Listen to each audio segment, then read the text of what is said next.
Good morning. How are you today? Hope you in good condition and happy. Okay, now we are going to our lesson. So, please prepare ourselves. Nah, mari kita persiapkan diri kita untuk belajar hari ini ya nak. Hari ini kita belajar tema 4, berbagai pekerjaan. Subtema 2, pekerjaan di sekitarku. Pembelajaran yang ketiga.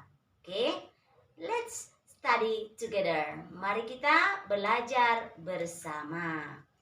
Nah, kita akan belajar penghematan sumber daya alam dalam kehidupan sehari-hari. Nah, kira-kira penghematan apa yang sudah kita lakukan terhadap sumber daya alam dalam kehidupan kita? Nah, menghemat energi itu merupakan menghemat sumber daya alam juga merupakan kewajiban kita sebagai manusia. Ya kan? Karena sumber daya alam itu ada 2 jenis ya nak. Ya, sumber daya alam yang dapat diperbaharui dan sumber daya alam yang tidak dapat diperbaharui. Nah, semua sumber daya alam itu harus kita hemat pemakaiannya atau penggunaannya supaya tidak cepat habis. Nah, contoh kegiatan menghemat sumber daya alam. Misalnya yang pertama, ya coba perhatikan gambar ini nak. Ya, ini adalah gambar seorang ayah dan anak yang sedang menyuci atau membersihkan mobil.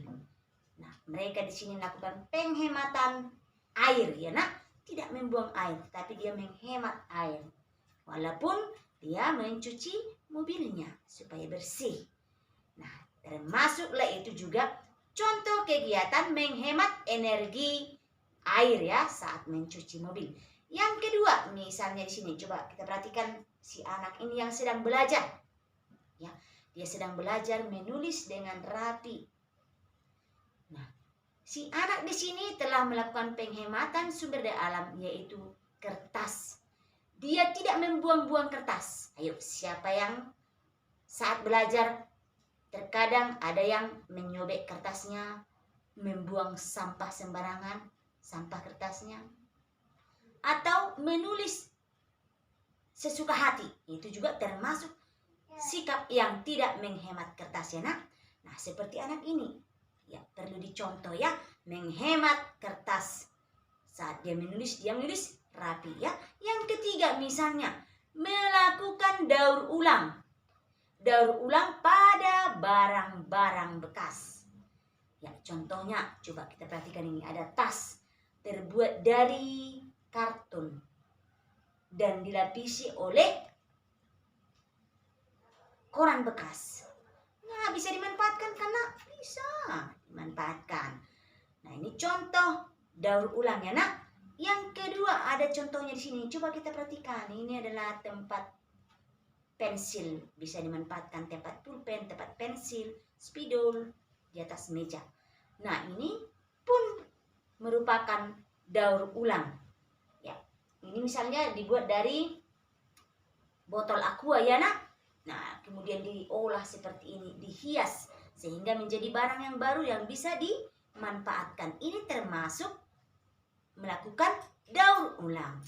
Nah, sekarang yang berhubungan dengan sampah, ada 3 pengelolaan sampah dengan istilah 3R. Yang pertama, coba kita perhatikan, ada reduce. Reduce ini mengurangi sampah ya nak, mengurangi sampah. Jadi meminimalisir sampah, bolehlah juga mengurangi penggunaan plastik. Ya kan?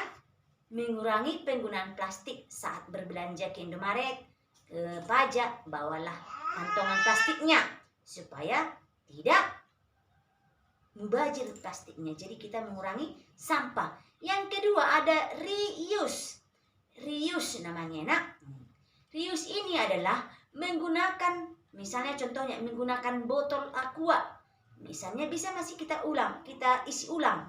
kita bawa ke suatu tempat menjadi tempat minum. Nah, itu termasuk reuse. Nah, yang ketiga, recycle. Recycle ini samalah ini dengan daur ulang tadi ya nak. Didaur ulang, diproses, diolah kembali sehingga menjadi barang yang baru atau benda yang baru yang bisa kita manfaatkan. Nah, supaya bisa kita menghemat sumber daya alam, ya, kita juga bisa mengelola sampah dengan 3R. Sekali lagi ada reduce, reuse, dengan recycle. Oke, contohnya tadi sudah jelas ya nak. Oke, nah sekarang kita akan menentukan pesan moral dari suatu cerita. Nah, dalam cerita itu pasti ada tokoh, latar, alur, kemudian ada juga pesan moral yang disampaikan oleh cerita tadi. Nah, misalnya bagaimana cara kita mengetahui pesan moral dari sebuah cerita? Nah, pesan moral itu ada 2 jenis ya nak. Ada yang tersirat dan ada yang tersurat. Kalau tersurat dia secara langsung sudah ada, bisa kita tentukan, oh ini pesan moralnya. Tetapi kalau pesan moral yang tersirat dari sebuah cerita, ada cara menentukannya. Yang pertama, bacalah cerita dengan cermat. Yang kedua, carilah peristiwa dan kalimat yang mengandung saran, nasihat, pesan, dan anjuran. Ya, yang pertama tadi baca dengan cermat. Yang kedua, cari di paragraf mana dia terdapat ada peristiwa atau pesan, nasihat, anjuran, ataupun saran. Yang berikutnya, membuat kalimat kesimpulan dari kalimat yang mengandung saran tadi atau nasihat atau pesan atau anjuran. Buat kesimpulannya.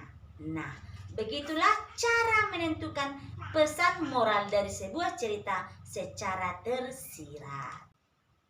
Oke, sekarang kamu buka buku pena 4B halaman 35 ya nak. Nah, di situ ada cerita Raja Parkit yang cerdik. Tugas kamu temukan pesan moral atau tentukan pesan moral dari cerita Raja Parkit yang cerdik. Itu tugasnya hari ini ya nak. Nah, ingat menentukan pesan moral dari sebuah cerita ya. Ada yang tersirat, ada yang tersurat. Ya, yang tersurat berarti ada dia langsung pesannya. Tapi kalau yang tersirat, kita harus membaca dengan cermat.